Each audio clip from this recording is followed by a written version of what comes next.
नमस्कार दोस्तों, स्वागत है आपका फिर से एक बार मेरे YouTube channel supreme classes bye Sudhir में। आज हम कुछ क्वेश्चन करेंगे जो हमारे जीएस से रिलेटेड रहेंगे, जो एसएससी के द्वारा किसी भी एग्जाम के अंदर बार-बार पूछे जाते क्वेश्चन है वो करेंगे। आज का जो हमारा पहला क्वेश्चन है काफी इंपॉर्टेंट क्वेश्चन है।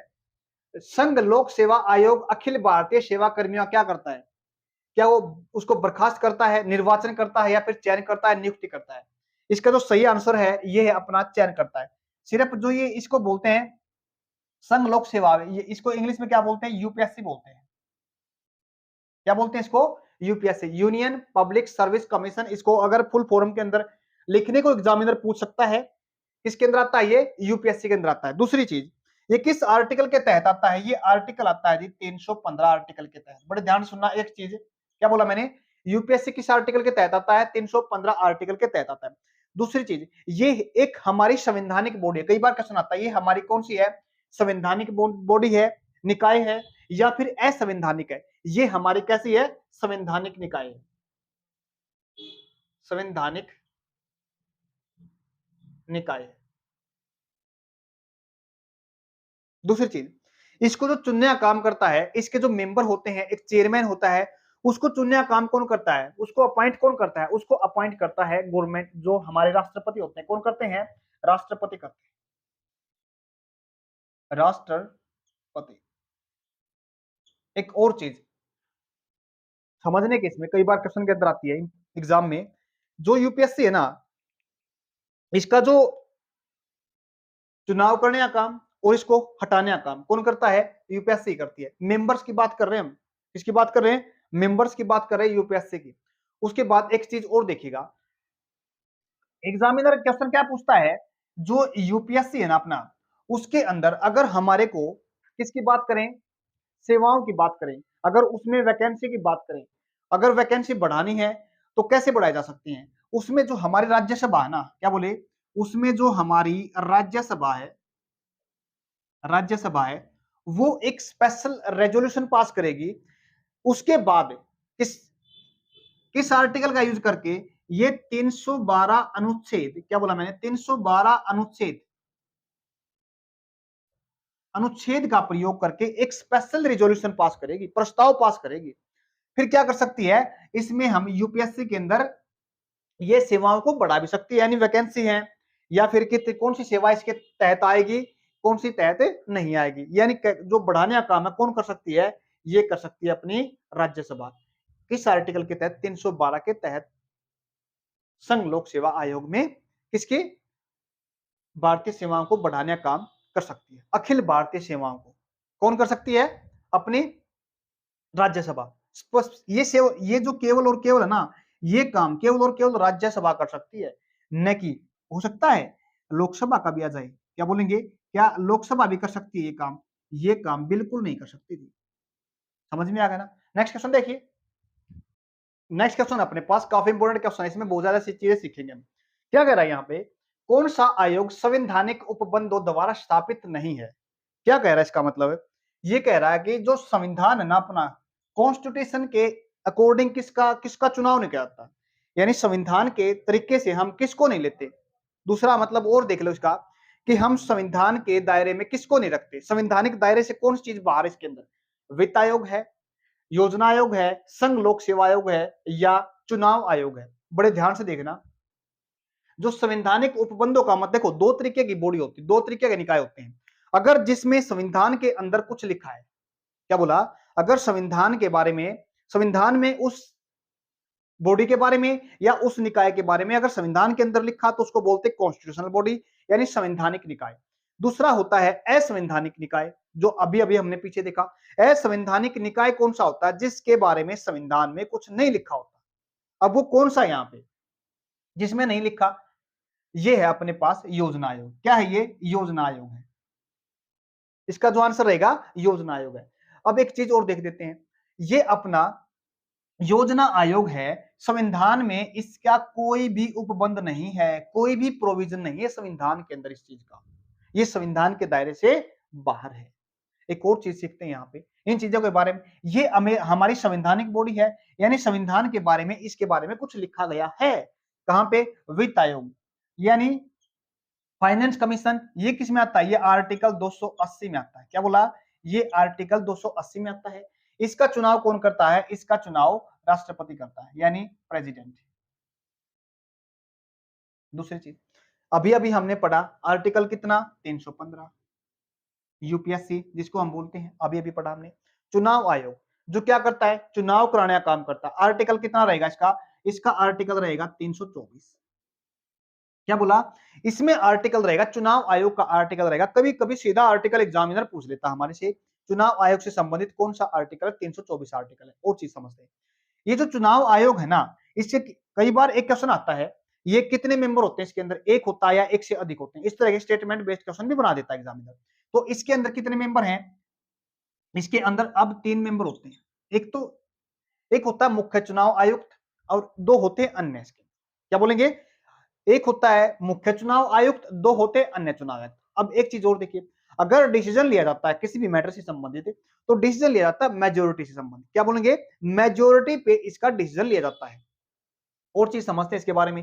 अब ये चुनाव कराने का काम तो करती है, लेकिन किस किस का चुनाव कराती है? सबसे पहले तो हम देख लेते हैं चुनाव किस किसका कराएगी। सबसे पहले तो हमारी लोकसभा का चुनाव कराती है, लोकसभा। दूसरी है राज्यसभा, राज्यसभा। तीसरा है अपना राष्ट्रपति, राष्ट्रपति। और फिर है अपना उपराष्ट्रपति, उपराष्ट्रपति।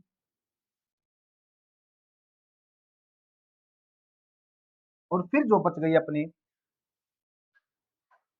एक, जो विधान सभाएं होती है ना, क्या बोला मैंने? विधान सभाएं, विधान सभाएं, सभी राज्यों की विधान सभाएं। दोबारा फिर सुनो, क्या बोला मैंने? सभी राज्यों की। पहला तो चुनाव आयोग किसका चुनाव कराता है? राष्ट्रपति, लोकसभा का, राज्यसभा का। चुनाव आयोग किसका चुनाव कराता है? दोबारा फिर सुनो, लोकसभा का, राज्यसभा का, उपराष्ट्रपति का, राष्ट्रपति का। विधानसभाएं जितने भी राज्यों की है, विधानसभाओं का। लेकिन क्वेश्चन यह सही होता है, क्योंकि जो हमारी लोकल बॉडी होती है ना, लोकल बॉडी के अंदर कौन से आते हैं? म्यूनिसिपैलिटी जाती हैं, उसके बाद ग्राम पंचायत है। इनका चुनाव भी क्या ये कराता है? नहीं। ये कई बार क्वेश्चन हो जाता है, ये किसके दायरे में आता है? ये आता है राज्य के दायरे में। इसका जो स्टेट का अलग से जो कमीशन होता है, वो चुनाव कराता है इसका। समझ में आ गया? यहां तक उम्मीद करता हूं समझ में आ गया। लेकिन एक दो चीज इसके बारे में पढ़ ले। इसकी जो स्थापना करी थी ना, वो करी थी 1950 के अंदर। किसमें? 1950 के अंदर इसको बनाया गया था, योजना आयोग को। उसके बाद देखो, अब इसका नाम चेंज कर दिया गया है। इस योजना आयोग को नीति आयोग बोलते हैं। क्या बोलते हैं इसको? नीति आयोग बोला जाता है इसको, नीति आयोग, नीति आयोग बोला जाता है। लेकिन एक चीज और देखो, नीति कब से शुरू हुई है? 1 जनवरी 2015 से चल रहा है ये। क्या? अपना योजना आयोग। कब बना था? ये बना था 1950 में, लेकिन इसको बदल दिया गया है। कब बदला गया इसको? 1 जनवरी 1915 से इसको क्या बोलने लगे हैं? नीति आयोग। क्या बोलने लगे इसको? नीति आयोग के नाम से जाना जाता है। उम्मीद करता हूं आपको समझ में आया। नेक्स्ट क्वेश्चन देखिए, देखो नेक्स्ट अपने पास, संविधान के किस संशोधन द्वारा मतदान की आयु 21 से, क्या बोला यहाँ पे, 21 से 18 कर दी गई, यानी कम कर दी गई। अब एक चीज और देखो, क्या कह रहा है यहाँ पे एग्जामिनर? संविधान संशोधन, यानी संविधान के अंदर क्या करना? फेरबदल कर देना, कुछ चीज जोड़ देना, कुछ चीज को हटा देना, यानी किस चीज के अंदर बदलाव कर देना। ये बदलाव ही तो है। एक चीज और देखिए, जो ये संविधान संशोधन की प्रक्रिया ना, बड़े ध्यान समझना, मैंने क्या बोला? जो संविधान का संशोधन है ना, ये केवल और केवल कौन कर सकता है? ये केवल लिखा मैंने, केवल और केवल कौन कर सकता है इसको? संसद कर सकती है। क्या बोला मैंने? संसद कर सकती है केवल और केवल संशोधन करने का काम। यानी संविधान के अंदर कोई चीज जोड़नी है, कोई चीज हटानी है, या किस चीज को बदलना है, ये काम केवल और केवल संसद कर सकती है। किस आर्टिकल के तहत? 368 आर्टिकल, 368 अनुच्छेद के तहत। समझ में आ गया? आगे देखिएगा, क्या किया गया संविधान ने किस के तहत? जो मतदान की, यानी वोट डालने का जो अधिकार है, उसकी उम्र 21 से 18 कर दी गई। किस संविधान? ये की गई थी क्या? 1963, 64, 61 या 62? सही आंसर क्या रहेगा इसका? 1961 में किया गया था। ये एक चीज और देखो, अगर मान लेते संविधान संशोधन करते हैं, तो क्या लिखा जाता है? संविधान, उसको बोलते हैं कॉन्स्टिट्यूशनल अमेंडमेंट एक्ट। क्या बोला मैंने?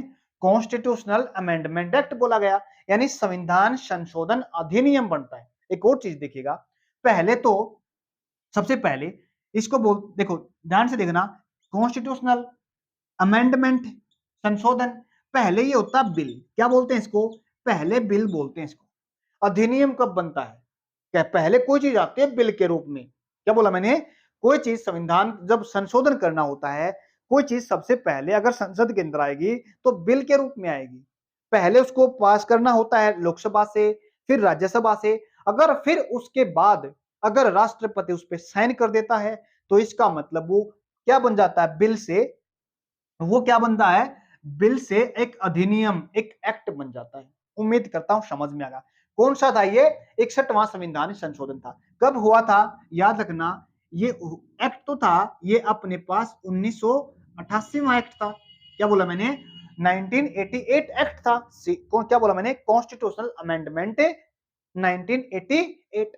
लेकिन ये फोर्स में कब आया था, लागू कब से हुआ था, ये हुआ था 1989 के अंदर। क्या बोला मैंने, 1989 के अंदर ये लागू हुआ था। एक और चीज समझ लेते हैं, किस आर्टिकल में चेंज किया गया था, जो ये चेंज किया गया था ना, जो ये बदलाव किया गया था, ये आर्टिकल 326 में किया गया था। क्या बोला मैंने, आर्टिकल 326 में बदलाव किया गया था। एक और चीज आता है, बहुत बार क्वेश्चन पूछते हैं, जो हमारा वोट डालने का अधिकार है, क्या बोला मैंने, वोट डालने का अधिकार है, वो किस तरह का अधिकार है। कई बार हमारे पे क्वेश्चन पूछ लेता है एग्जामिनर यहाँ पे, क्या वो हमारा एक संवैधानिक अधिकार है, यानी कॉन्स्टिट्यूशनल राइट है, क्या वो हमारा फंडामेंटल अधिकार है, यानी कह सकते हैं उसको मौलिक अधिकार है, क्या वो एक अगर कहें लीगल राइट है। तो हमारा सीधा जवाब देना हमारे को किस तरह का राइट है, वो हमारा एक वोट डालने का अधिकार, एक हमारा संवैधानिक अधिकार है। इस बात को ध्यान रखना। अब हमने क्या पढ़ा था, संविधान किस संशोधन के द्वारा, बहुत बार क्वेश्चन आता है। 21 से 18 कर देगी, इसका जवाब था हमारे पास 61। संशोधन करने का काम केवल और केवल संसद कर सकती है, किस आर्टिकल के तहत, 368 आर्टिकल के तहत। पहले ये होता है, सबसे पहले संविधान संशोधन बिल होता है, राष्ट्रपति के साइन होने के बाद ही ये एक्ट बनता है। कई बार क्वेश्चन बन जाता है हमारे पास, ये क्या, अगर बगैर, जब तक राष्ट्रपति उस पर साइन नहीं करता तो क्या वो एक्ट बन जाता है, क्या वो एक्ट कहलाता है, नहीं कहलाता। एक्ट केवल और केवल, लैंग्वेज कोई भी हो सकती है, एक्ट केवल और केवल तभी कहलाएगा जब राष्ट्रपति उस पर अपने सिग्नेचर करता, तभी बिल से एक एक्ट बन पाएगा। समझ में आ गया ना। उसके बाद ये कब आया था, ये बिल कब आया था, 1988 के अंदर आया था, एक्ट बन गया था। लेकिन फोर्स में कब आया था, 1989 में, यानी 1989 के अंदर आया था। अगर हम डेट लिखना चाहें तो 28 मार्च, क्या बोला मैंने, 28 मार्च को आया था, 28 मार्च। उम्मीद करता हूं आपको समझ में आया होगा। नेक्स्ट देखिए, नेक्स्ट अपने पास संसद द्वारा दल बदल विरोधी कानून किस वर्ष पास हुआ। बड़े ध्यान से देखना, दल बदल का मतलब क्या होता है, दल बदल का मतलब हो गया एक पार्टी से दूसरी पार्टी में चले जाना, या तो अपनी मर्जी से चले जाना, या फिर हमने मान लेते हैं कोई भी हमारे पास जो एमएलए है या एमपी है, एक पार्टी चुन के दूसरी पार्टी में चला गया, या तो अपनी मर्जी से चला गया, या दूसरे के द्वारा बुला लिया गया, या मतलब खरीद लिया। कई तरीके से होते हैं, कई तरीके से हम, या फिर जो हमारे एमएलए एमपी होते हैं वो एक दूसरे की पार्टी में चले जाते हैं। देखो क्या कह रहा है यहाँ पे, संसद द्वारा दल बदल विरोधी, यानी इसके विरोध में जब भी मर्जी थी एक पार्टी दूसरी पार्टी में चले गए, इसके प्रति कानून लेके आएंगे। वो कानून कब आया था, वो कानून आया था क्या 1984 में आया था, 1985 में आया था, 86 में आया था, 88 में आया था। इसका सही जवाब है 1985 में आया था। इसके लिए भी एक संविधान संशोधन प्रक्रिया चली थी, क्या बोलेंगे, इसके लिए भी एक संवैधानिक प्रक्रिया चली थी।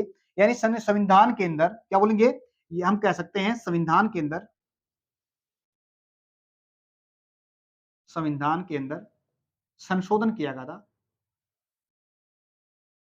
वो संशोधन था जी 85वां, क्या बोला मैंने, वो संशोधन था 85वां संविधान संशोधन था, जो कब हुआ था, 1985 के अंदर, 1985 के अंदर, सॉरी, ये 52वां संविधान, कौन सा था ये 52वां संविधान संशोधन था, जो 1985 के अंदर जोड़ा गया था। एक और चीज बन जाती है, जो हमारी अनुसूची है ना, क्या बोला मैंने, अनुसूची 10 दल बदल कानून से संबंधित है, क्या बोलेंगे, जो दल बदल है ना, यानी क्या कह सकते हैं अब, 1985 में हमारी अनुसूची कौन सी आई थी? 10वीं अनुसूची आई थी। कौन सी आई थी? 10वीं अनुसूची आई थी, जिसमें कहा गया था किसके बारे में? दल बदल कानून के बारे में। क्या बोला गया? दल बदल कानून के बारे में कब बोला गया था? 1985 में। संविधान संशोधन कौन सा था? वो 82वां संविधान संशोधन था। उसके बाद अनुसूची कौन सी जोड़ी गई थी? 10वीं अनुसूची इसके में बाद में जोड़ी गई थी 1985 के अंदर। अब अगर एग्जाम के अंदर क्वेश्चन एक और बनता है, चलो छोटी बात यहां बता देते हैं, कितनी अनुसूची थी अपने पास? जब संविधान बना तो अपने पास केवल और केवल 8 अनुसूची थी। अब कितनी हो गई हैं? अब हो गई हैं अपने पास 12। समझ में आ गया? उसके बाद एक चीज और लगे, आप देख लेते हैं, आर्टिकल कितने थे? अनुच्छेद थे ना, जो अनुच्छेद थे अपने पास 395। क्या बोलेंगे? अनुच्छेद थे 395, लेकिन अब कितने हो गए? अब जो है ना वो 470 प्लस हो चुके हैं अपने पास। और चीज देखेंगे उसके बाद, अगर हम भाग की बात करते हैं जिसको पार्ट बोलते हैं, पार्ट कितने थे? पार्ट थे अपने पास से 22 पार्ट थे। अब कितने हो चुके हैं अपने पास? अब अपने पास हो चुके हैं 25 पार्ट हो चुके हैं। यानी कह सकते हैं, एक चीज और समझनी है यहाँ पे, केवल और केवल अभी तक जो डिलीट किया गया है ना, हटाया गया है, वो केवल और केवल एक ही भाग हटाया गया। याद रखना, काफी इंपॉर्टेंट चीज है कि एक भाग हटाया गया है, वो 7वां भाग। क्या बोल सकते हैं? यानी 7वां भाग हटा लिया गया। किससे? जो हमारा संविधान है उससे एक भाग हटाया गया है। लेकिन कितने ऐड कर दिए गए उसके अंदर? 4 फिर ऐड भी कर रखे इसके अंदर। उम्मीद करता हूं समझ में आ गई सारी बातें। नेक्स्ट देखिए क्वेश्चन। देखो आज का हमारा लास्ट क्वेश्चन है, 5 क्वेश्चन रखते हैं इसके अंदर। उच्चतम न्यायालय के न्यायाधीशों की नियुक्ति कौन करता है? कौन करता है? इसका जो सही जवाब है ये है हमारा राष्ट्रपति। एक चीज और देखिएगा, मैंने अभी अभी पिछले क्वेश्चन में क्या किया था, हमारी संवैधानिक बॉडी, संवैधानिक निकाय, constitutional body, non constitutional body, यानी असंवैधानिक निकाय, जितने भी संवैधानिक निकाय है ना, इनका चुनाव सिर्फ और सिर्फ, याद रखना, सिर्फ और सिर्फ कौन करता? चुनाव करता राष्ट्रपति। लेकिन अभी अभी हाल ही में, कुछ टाइम पहले, सुप्रीम कोर्ट ने एक जजमेंट दिया है। उस जजमेंट के अंदर क्या कहा गया है? बड़े ध्यान सुनना, चाहे हमारा यूपीएससी हो, चाहे हमारा ये जो वित्त आयोग बोलते हैं, फाइनेंस कमीशन हो, या फिर कह सकते हैं हमारा क्या बोलेंगे, मुख्य न्यायाधीश हो, या फिर कैग बोलते हैं, या फिर हम कह सकते हैं महान्यायवादी हो सकता है। जितना भी हमारी कॉन्स्टिट्यूशनल बॉडी है ना, सभी का चुनाव कौन करता है? सभी का चुनाव करता है हमारा राष्ट्रपति। लेकिन अभी अभी जो इलेक्शन कमीशन, क्या बोला मैंने? इलेक्शन कमीशन, चुनाव आयोग, चुनाव आयोग, चुनाव आयोग, आर्टिकल कितना बताया था मैंने? 324 बताया था।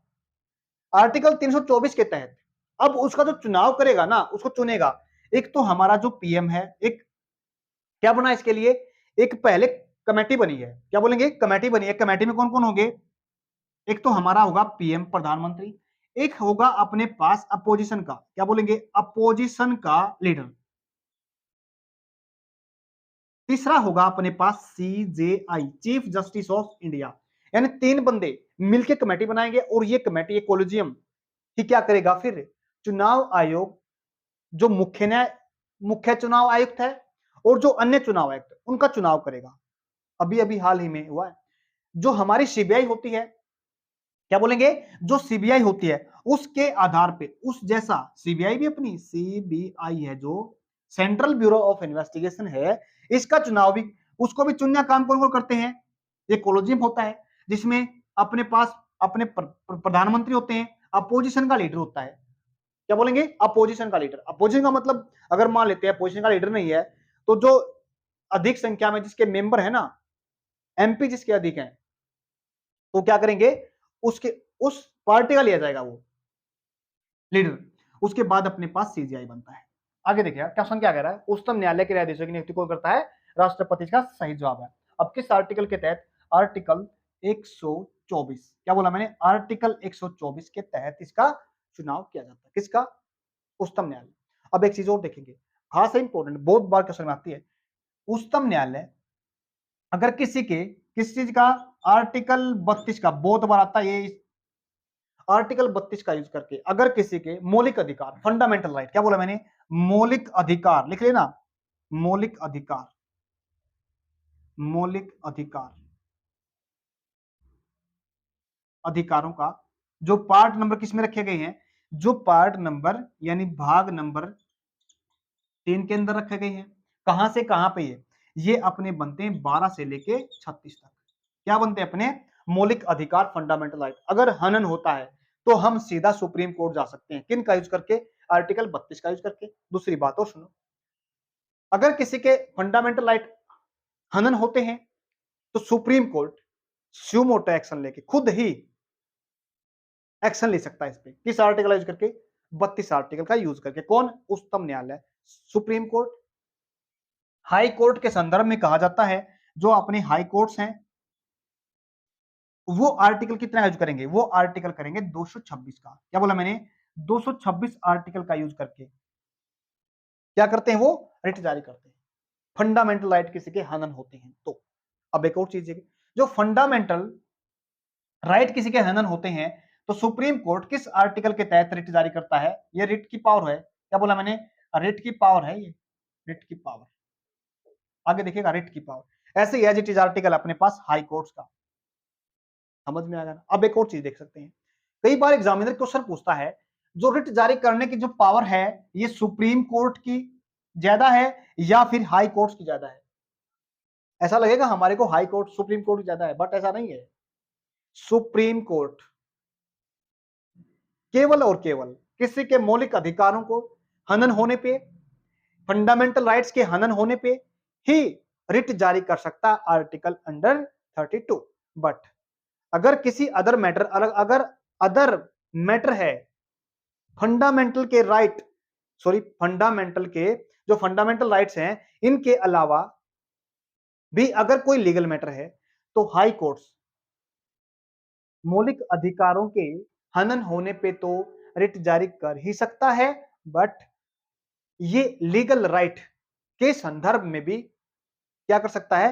रिट जारी कर सकता है। मतलब ये केवल और केवल रिट जारी फंडामेंटल यानी मौलिक अधिकारों के हनन होने पे, और ये हनन होने, मौलिक अधिकार हनन होने के साथ साथ कोई अदर लीगल मैटर है तो उस पे भी रिट जारी कर सकता है। तो मतलब अब हाई कोर्ट्स की ज्यादा हुई क्या?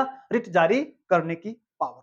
उम्मीद करता हूं आपको ये समझ में आ गया होगा। एक और चीज देखिएगा, बड़े ध्यान से देखिएगा, ये हमारे बेसिक स्ट्रक्चर का भाग है। क्या बोला मैंने? जो हमारा फंडामेंटल राइट्स है ना, वो basic structure, fundamental rights is not the part of basic structure, यानी बेसिक स्ट्रक्चर का भाग नहीं है। बट आर्टिकल कितना? 32, ये फंडामेंटल जो राइट्स है 32 आर्टिकल है, ये अपने बेसिक स्ट्रक्चर का भाग है। बेसिक स्ट्रक्चर के बारे में हम फिर किसी नेक्स्ट क्वेश्चन में करेंगे। आज के लिए इतना ही। अगर आपको वीडियो अच्छी लगी लाइक शेयर सब्सक्राइब जरूर करना। धन्यवाद।